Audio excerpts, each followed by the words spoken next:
Strongest Swordsman is an insane feat by its own right. Viewers get a taste of Afro's might in the short run of his series. While simply wielding a sword might make his fighting style seem ordinary, he's actually capable of slicing bullets, blocking lasers, innovating tactics mid-fight, and single-handedly laying waste to an entire army. Not to mention his insane stamina, Afro Samurai's a monster of a man, make no mistake. Dracula Mihawk's known as the greatest swordsman in the world, a title that I believe is deserved. Where do we start with this guy? Mihawk's capable of sinking an entire fleet of ships single-handedly. Then he also trains Zorro. Just when you think that Zorro's strong, Mihawk easily stomps over his student in a battle using only a dagger, so not even using his primary weapon. Let's not even get to the scene where he effortlessly slices a gigantic iceberg at Marineford with the shockwave of his slash. This handful of a resume is made all the more impressive by the fact that Mihawk lacks a devil fruit. I mean, how insane is that? As anime has taught us for so long, looks can be extremely deceiving. Given that everyone in the world of 7 deadly sins is overpowered, it takes a special kind of brokenness to go toe-to-toe with both the Giant King and the Fairy King. Also take note that his assault mode's probably one of the most powerful beings in existence, and he's only getting stronger as time goes on.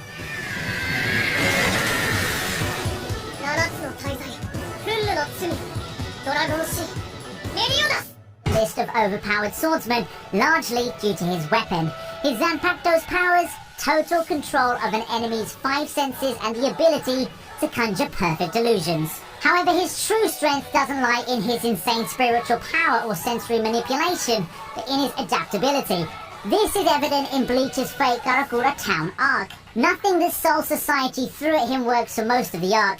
Every single time the heroes think they've got him, he comes up with a way out at the very last second, often by overpowering everyone with his superior spiritual powers. To make matters worse, he's also immortal and capable of constant evolution, thanks to the Hogyoku. To say he continues to attain absurd levels of power as the arc goes on would be a gross understatement.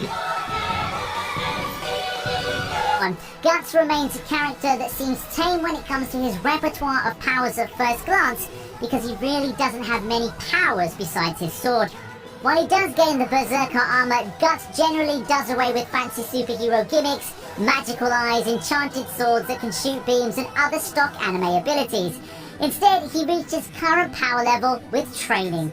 Decades of living a violent lifestyle and endless training have allowed him to hone his skills to the point where cutting through armored men with his gigantic sword isn't much of a feat at all. Few can match Guts' indomitable will. He's mastered the art of weaponizing his emotions, harnessing his rage into a force that allows him to tear through the battlefield with pure, unadulterated destruction.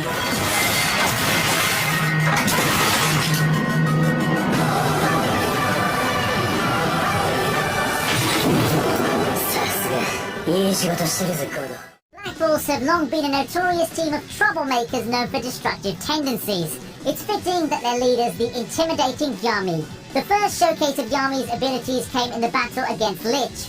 Even in his succeeding fights in the manga, Yami doesn't have a shabby fight record at all. His dimension-cutting spell bypasses durability as it slices through space itself.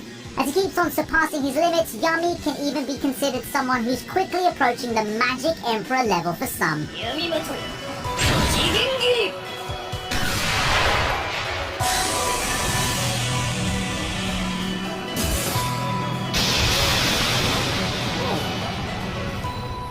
An Atomic Samurai is an easy inclusion to this list of overpowered swordsmen. Just as Saitama only needs 1 punch to defeat his foes, Kamikaze only needs 1 slash to shred down hordes of enemies.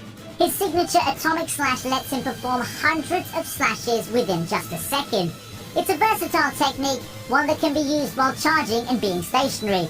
Enemies won't even have the time to react and realize why he's an S-class hero before getting struck down into minuscule pieces. With a list of accolades, King Bradley's proven as one of the strongest combatants in Full Metal Alchemist. Throw multiple fighters at him?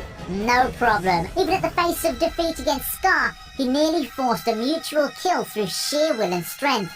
The secret to his strength lies in his true identity. The almighty King Bradley is in fact the homunculus Wrath.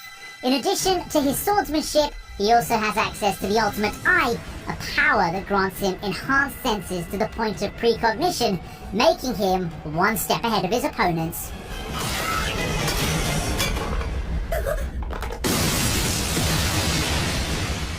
Legendary Ishikawa Goemon. The temperamental Goemon's claim to fame lies in his unparalleled swordsmanship and martial arts skills. His sword, Zantetsuken, is capable of slicing through anything. And when I say anything, I mean anything. That includes armored cars, buildings, bullets, and even freaking light bolts. If Zantetsuken's unable to cut something, it quickly becomes a plot point. It may not seem much when you look at the bigger picture in the world of anime, but in the world of Lupin, Goemon can probably make a case for strongest and most overpowered character.